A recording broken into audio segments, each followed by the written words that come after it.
Hi students, today we are going to talk about meter bridge. அதாவது metre சமண சுற்று. நம்ம போன டாபிக் பார்த்திருப்போம் வீட்ஸ்டோன் பிரிட்ஜ். அந்த வீட்ஸ்டோன் பிரிட்ஜோட another form தான் மீட்டர் பிரிட்ஜ். சரியா? This question is most important 5 mark question.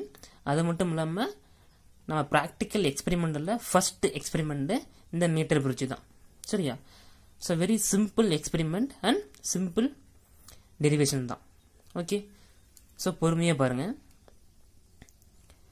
So அந்த வீட்ஸ்டோன் பிரிட்ஜ் எதுக்கு யூஸ் பண்ணோம், எதுக்கு யூஸ் ஆகுது? அன்னோன் ரெசிஸ்டன்ஸை டிட்டர்மைன் பண்ணுறதுக்கும் ரெசிஸ்டன்ஸை கம்பேர் பண்ணுறதுக்கும் யூஸ் ஆகுது. அதே மாதிரி தான் இந்த மீட்டர் பிரிட்ஜும். சரியா? அன்னோன் ரெசிஸ்டன்ஸை டிட்டர்மைன் பண்ணுறதுக்கு யூஸ் ஆகுது. ஓகே, அது ஒரு செட் ஆஃப் பாக்ஸ் இருக்கும். இதில் நம்ம ஸ்கேல் யூஸ் பண்ணுவோம்ல, இரும்பு ஸ்கேல் சொல்லுவோம்ல, ஸோ அந்த ஸ்கேல் மாதிரி நம்ம செட்டப் பண்ணிடுறோம். இங்கே செட்டப் பண்ணியிருப்பாங்க, இங்கே ஒன்று செட்டப் பண்ணியிருப்பாங்க. அதில் சம் கேப் இருக்கும். இங்கே ஒரு கேப் G1, இங்கே ஒரு கேப் G2. இதில் தான் ரெசிஸ்டன்ஸை, அதில் அந்த வீட்ஸ்டோன் பிரிட்ஜில் 4 ரெசிஸ்டன்ஸ் இருக்கும். அதே மாதிரி தான் இங்கேயும் நம்ம கன்சிடர் பண்ணி பார்க்குறோம். ஓகேவா? இதில் ரெசிஸ்டன்ஸ் 1 செட் பண்ணிடுறோம், இதில் Pன்னு எடுத்துக்கிறோம். இங்கே ஒரு ரெசிஸ்டன்ஸ் செட் பண்ணுறோம், இது Qன்னு எடுத்துக்கிறோம். சரியா? ஸோ இந்த ரெசிஸ்டன்ஸ் தான் அன்னோன் ரெசிஸ்டன்ஸ், தெரியாத மின்தடை. இது ஸ்டாண்டர்ட் ரெசிஸ்டன்ஸ், அதாவது தெரிந்த மின்தடை. ஓகேவா? அப்போ இதை தான் கண்டுபிடிக்க போகிறோம், அதாவது P தான் நாம் கண்டுபிடிக்க போகிறோம். ஓகேவா? தென் இங்கே பாருங்க, இது அந்த பாக்ஸு, இதில் இந்த எண்டு A, இந்த எண்டு B, இதில் ஒரு மேங்கனின் ஒயர் கனெக்ட் பண்ணியிருப்போம். ஏன் மேங்கனின் ஒயர் கனெக்ட் பண்ணிருக்கோம், ஏன் காப்பர் ஒயர் கனெக்ட் பண்ணலன்னு கேட்டால், காப்பர் ஒயரில் ரெசிஸ்டன்ஸு கம்மியாக இருக்கும். சரியா? அப்போ அதை கனெக்ட் பண்ணும் போது அதிகமாக கரண்ட் கண்டக்ட் பண்ணணும். அப்படி கண்டக்ட் பண்ணும் போது இந்த இன்ஸ்ட்ருமெண்ட் என்ன ஆகும், டேமேஜ் ஆகிடும்.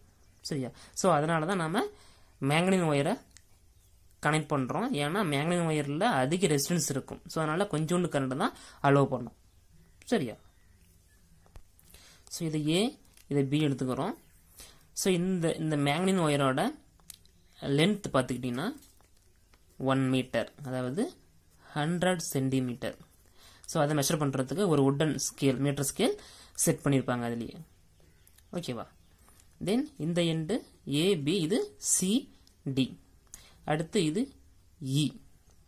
இந்த சென்டர் ஆஃப் பாயிண்ட்லேருந்து ஒரு கால்வனோமீட்டர் கொண்டு வரோம். அதாவது கால்வனோமீட்டர் எப்படி இருக்கும், அதாவது இப்படி இருக்குன்னு வச்சுக்கவே, சென்டர் ஆஃப் பாயிண்ட் நீடியில் இருக்கும். அதாவது 0, 1 2 3 4 5, இதுக்கு 1 2 3 4 5. ஓகேவா? இது ப்ளஸ், இது மைனஸ். ஸோ அப்போ இந்த எண்டு ப்ளஸ்ஸு, அனதர் ரெண்டு மைனஸ் செட் பண்ணிட்டோம். மறுபடியும் ஒயர் கொண்டு வந்து திஸ் இஸ் ஐ ரெசிஸ்டன்ஸ், அதாவது உயர் மின் தடை. இதில் ஒரு ரெண்டும், அனதர் ரெண்டு இங்கேருந்து கொண்டு வந்து ஜாக்கி மீன்ஸ் தொடுகோல். ஓகேவா? அதை கொண்டு வந்து இந்த ஒயரில், மேங்கனின் ஒயரில் ரப் பண்ணுவோம். ஓகே, தென் ஏ எண்ட்லேருந்து ஒரு பேட்ரி, அதாவது செல்லு, EMF எலக்ட்ரோமோட்டிவ் ஃபோர்ஸ், அதை ப்ளஸ்ஸும் மைனஸ்லேருந்து கொண்டு வந்து கீ, அதாவது சாவி, அதில் ஒரு எண்டும் அனந்தர எண்டை கொண்டு போயிட்டு வீலையும் செட் பண்ணிடுறோம். ஓகேவா? தென் நம்ம என்ன பண்ணுறோம், கரண்ட் கொடுக்குறோம். எதுலேருந்து, இந்த பேட்ரி ஆன் பண்ணுறோம். அப்போ கரண்ட் ப்ரொடியூஸ் ஆகும். இந்த ஒயரில் என்ன பண்ணுறோம், தொடு சாவியை வைக்கிறோம். ஓகேவா? ஃபர்ஸ்ட் நம்ம கொடுத்த சர்க்கியூட்டு கரெக்டாக இருக்கான்னு செக் பண்ணுறதுக்கு நம்ம என்ன பண்ணுறோம்னா, இந்த ஜாக்கி கொண்டு வந்து ஏவில் வைக்கிறோம். ஸோ இந்த எண்டில் நம்ம வைக்கும் போது இந்த கால்வனோமீட்டரில் டிஃப்ளெக்ஷன் இந்த சைடு காட்டணும். இது A, இது B அப்படின்னா இந்த கால்வனோமீட்டர் இந்த சைடு இங்கே 5 கிட்ட வந்துடணும் முள்ளு. ஓகேவா? அதுவே இந்த ஜாக்கி கொண்டு வந்து இங்கே நம்ம வச்சோம்னா B, இந்த சைடு டிஃப்ளெக்ஷன் ஆகணும். அப்படி டிஃப்ளெக்ஷன் ஆனால் மட்டும்தான் நாம் கொடுத்த சர்க்கியூட்டு கரெக்டாக இருக்குன்னு அர்த்தம். சரியா? அப்படி இந்த சைடு வைக்கும் போது இந்த பக்கம் டிஃப்ளெக்ஷன் ஆகுது, B கிட்ட வைக்கும் போதும் இந்த A பக்கமாக டிஃப்ளெக்ஷன் ஆனால் அப்போ சம் எரர் இருக்குது, அந்த லூஸ் கனெக்ஷன் இருக்குன்னு அர்த்தம். ஓகேவா? அப்போ மறுபடியும் நம்ம கரெக்டாக செக் பண்ணி மறுபடியும் செக் பண்ணணும். எப்படி, இங்கே A கிட்ட வச்சு இங்கே செக் பண்ணணும், அடுத்து B கிட்ட வச்சு நம்ம செக் பண்ணணும். ஓகேவா? லூஸ் கனெக்ஷன் இருந்தால் அதை கரெக்ட் பண்ணிட்டு மறுபடியும் செக் பண்ணி ரெண்டு சைடும் டிஃப்ளெக்ஷன் ஆனால் மட்டும்தான் நம்ம கொடுத்த சர்க்கியூட்டு கரெக்டாக இருக்குன்னு அர்த்தம். ஓகே, ஸோ அப்படி ரெண்டு பக்கமும் டிஃப்ளெக்ஷன் ஆனால் நம்ம என்ன பண்ணுவோம், இந்த தொடுசாவி அதாவது ஜாக்கியை அப்படியே இந்த மேக்னெட் ஒயர் மேலே ரப் பண்ணிட்டே வருவோம். ரப் பண்ணிட்டே வந்து சப்போஸ் இந்த இடத்துல வரும்போது அந்த முள் அப்படியே நகர்ந்துட்டே வரும். இப்போ வந்து இங்கே நகர்ந்துட்டே வரும், பியில் நகர்த்து வரணும்னு வச்சுக்கவே. அப்போ ஃபஸ்ட்டு பிகிட்ட வரும், இங்கே வைக்கும் போது முள் இங்கே இருக்கும். அப்போ அப்படி நகர்த்துட்டே வர வர வர இந்த முள் அப்படி நகர்ந்துட்டே வரும். இப்போ நம்ம ஜாக்கி கொண்டு வந்து இங்கே வச்சோம்னா இங்கே 0 வந்துடும். அப்போ நல் டிஃப்ளெக்ஷன். சரியா? ஸோ அப்படி வைக்கும் போது இங்கே பாருங்க, இது பி கியூ இங்கே வச்சோம்னா இதுதான் L1, ஏவுக்கும் இந்த இதுக்கு தான் L1, மீதி இருக்கிறது L2. அதாவது இந்த இடத்துல ஒரு 40 கிடைச்சுன்னா -100, ஏன்னா 100 சென்டிமீட்டர் தானே, அதனால நான் 40 மைனஸ் பண்ணால் நம்மளுக்கு L2 கிடைச்சிரும், 60 கிடைக்கும். இந்த பார்ட் வரைக்கும் இது L1, மீதிக்கிறது L2. சரியா?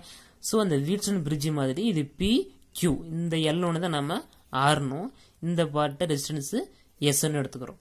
சரி, அதே மாதிரி தான் 4 ரெசிஸ்டன்ஸ், இது PQ, இந்த பகுதியில் இந்த பகுதி ஆர்னும், இந்த பகுதியிலேருந்து இந்த பகுதி எஸ்ன்னு எடுத்துக்கிறோம். அப்போ PQRS. ஓகேவா? தென் அது அந்த பிரிட்ஜ் எது ஈக்குவலாக இருக்கும், அந்த பொட்டன்சியல் டிஃபரன்ஸு E, அதாவது இங்கே பார்த்தோம் நம்ம B to D. சரியா? அப்போ இங்கே நம்ம என்ன எடுத்துக்குவோம், ஈலேருந்து இந்த ஃப்ரிக்ஷன் ஆகுது இல்லை, இங்கே தொடர்புள்ள ஜாக்கி. ஓகேவா? E to J. இந்த பிரிட்ஜு, அதாவது இந்த பொட்டன்சியல் ஈக்குவலாக இருந்தால் அந்த கால்வனோமீட்டரில் நல் டிஃப்ளெக்ஷன் இருக்கும். அப்போ அந்த பிரிட்ஜ் வந்துட்டு பேலன்ஸ்டாக இருக்குது. ஓகேவா? அதே மாதிரி நீங்கள் பார்த்தோம், இந்த P/Q = R/S, இது ரெண்டும் ஈக்குவலாக இருந்தால்தான் அந்த பிரிட்ஜ் எப்படி இருக்குது, பேலன்ஸ்டாக இருக்குது. அப்போ கால்வனோமீட்டரில் நல் டிஃப்ளெக்ஷன் காட்டும். அதே மாதிரி தான் இங்கேயும். சரியா? அப்படி ரெண்டும் ஈக்குவலாக இருக்கும்போது, அதாவது இந்த ஒயரில் இருக்கிற பொட்டன்சியல் டிஃபரன்ஸும் இந்த செல் கொடுத்தோம்ல அதனோட பொட்டன்சியல் டிஃபரன்ஸும் எப்படி இருக்கும், ஈக்குவலாக இருக்கும். அப்படி ஈக்குவலாக இருக்கும்போது இந்த கால்வனோமீட்டரில் நல் டிஃப்ளெக்ஷன் காட்டும். ஓகே. ஸோ அதே மாதிரி நம்ம ஒரு 5 ரீடிங்ஸ் அப்படியே எடுத்துகிட்டே வருவோம். எதை யூஸ் பண்ணி, இது அன்னோன் ரெசிஸ்டன்ஸு, இது நவுன் ரெசிஸ்டன்ஸு. அப்போ நவுன் ரெசிஸ்டன்ஸில் என்ன பண்ணுவோம், அப்படி வேரி பண்ணிகிட்டே வருவோம்.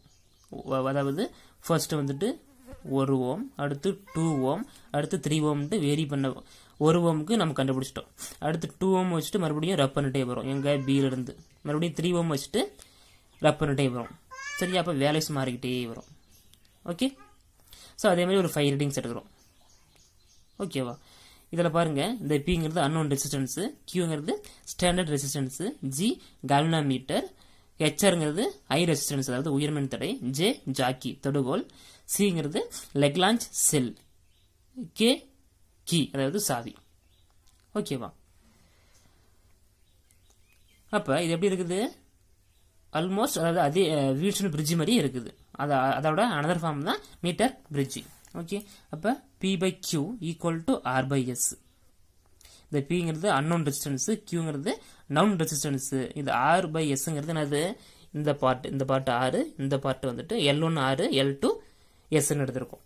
ஓகேவா? அப்போ P/Q = இந்த R'(AJ). பாருங்க, A இந்த ஜாக்கி தொடுகோல் வைக்கிறோம்ல, அப்போ AJ, இந்த பகுதி JP B. ஓகேவா? இப்போ ஏஜேங்கிறது R, JBங்கிறது S. ஓகே.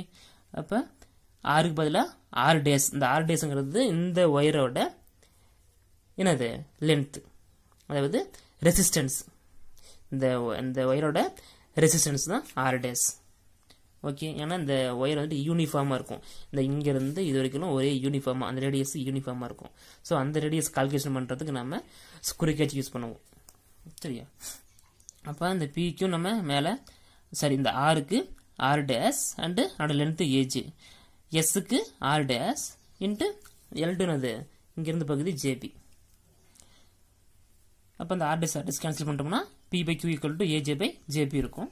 தென் அதனோட லென்த் என்னது, ஏஜேவுக்கு L1, JBக்கு L2ன்னு போட்டோம்னா L1/L2. ஓகே. நமக்கு என்ன கண்டுபிடிக்கணும், தெரியாத மெத்தட் தான் கண்டுபிடிக்கணும், அதாவது அன்னோன் ரெசிஸ்டன்ஸ் தான் நம்ம கண்டுபிடிக்கணும். அப்போ P எதில் வச்சுக்கிட்டு இந்த Q ஆன்சர் கொண்டு போயிடுறோம். அப்போ P = Q × L1/L2. ஓகேவா? இதில் நம்ம ஒயர் செட் பண்ணணும் இல்லை, இதில் சால்ட்ரிங் வைக்க மாட்டோம். அப்போ கொஞ்சம் லென்த்து நம்ம சுற்றி வச்சுருப்போம், இங்கேயும் சுற்றிருப்போம், இங்கேயும் சுற்றிருப்போம். ஸோ அப்போ அதுலேயும் ரெசிஸ்டன்ஸ் இருக்கும் கண்டிப்பாக. அப்போ கண்டிப்பாக நம்ம கண்டுபிடிக்கிற வேல்யூஸ் சம் எரர் இருக்கலாம். ஸோ அதனால் என்ன பண்ணணும்னா, இங்கே வச்சோம்ல இந்த ரெசிஸ்டன்ஸை இங்கேயும் இந்த ரெசிஸ்டன்ஸை இங்கேயும் மாற்றி வைக்கிறோம், அதாவது இந்த பாக்ஸை மாற்றி வைக்கிறோம். ஸோ அப்படி மாற்றி வச்சு அது ஒரு செட் ஆஃப் ரீடிங் எடுக்கிறோம். எதை வேரி பண்ணி, இந்த ரெசிஸ்டன்ஸை வேரி பண்ணி நம்ம ஒரு செட் ஆஃப் ரீடிங் எடுத்து ரெண்டையும் கம்பேர் பண்ணி அதை ஆவரேஜ் எடுத்து நம்ம ஒரு ரெசிஸ்டன்ஸ் வேல்யூ கண்டுபிடிப்போம், எவ்வளோ ரெசிஸ்டன்ஸ் இருக்குன்ட்டு. சரியா? அப்போ ரெசிஸ்டன்ஸ் ப்ரொபோஷனல் டு L/A, அதாவது அந்த ரெசிஸ்டன்ஸ் எதை டிபெண்ட் பண்ணிக்குது, அந்த ஒயரோட லென்த் டிபெண்ட் பண்ணி இருக்குது. சரி, அதாவது லென்த் இன்க்ரீஸ் ஆக ஆக ஆக அதனோட ரெசிஸ்டன்ஸும் இன்க்ரீஸ் ஆகும். அப்போ R equal to rho into L/A. இந்த ரோ இஸ் ஏ ரெசிஸ்டிவிட்டி, அதாவது ஸ்பெசிஃபிக் ரெசிஸ்டன்ஸ். அப்போ இந்த R தான் என்னது இங்கே கண்டுபிடிக்கிற அன்னோன் ரெசிஸ்டன்ஸ். அப்போ P ஈக்குவல் டு ஆருக்கு பதிலாக P போடுவோம், P equal to row L/A. அப்போ இந்த ரோ கொண்டு வந்தோம்னா ரோ ஈக்குவல் டு அப்படி சேஞ்ச் ஆகும், P இன்ட்டு A/L வரும். இந்த ஏங்கிறது அந்த ஒயரோட ரேடியஸ், இந்த ஒயர் இருக்குல்ல இதோட ரேடியஸ் தான், சாரி ஏரியா, அதோட சர்க்குலர் ஏரியா தான் A. அப்போ A ஈக்குவல் டு πr². அப்போ A ஈக்குவல் அப்ளை பண்ணோம்னா rho equal to P πr²/L. Okay, இதில் ரோங்கிறது ரெசிஸ்டிவிட்டி, அதாவது ஸ்பெசிஃபிக் ரெசிஸ்டன்ஸு. இதில் Pங்கிறது அன்னோன் ரெசிஸ்டன்ஸு. தென் ஆருங்கிறது ரேடியஸ், இந்த ஒயரோட ரேடியஸ் நம்ம ஸ்குருக்கேட்ச் வச்சு கண்டுபிடிப்போம். தென் Lங்கிறது என்னோட லென்த். ஓகேவா? ஸோ இந்த வீட்ஸ்டோன் பிரிட்ஜோட அனதர் ஃபார்ம் தான் என்னது மீட்டர் பிரிட்ஜ். எதுக்கு யூஸ் ஆகுது, அன்னோன் ரெசிஸ்டன்ஸை டிட்டர்மைன் பண்ணுறதுக்கு யூஸ் ஆகுது. சரியா? ஸோ பொறுமையாக பாருங்கள், கிளியராக புரியும். Very important question. Okay, thank you.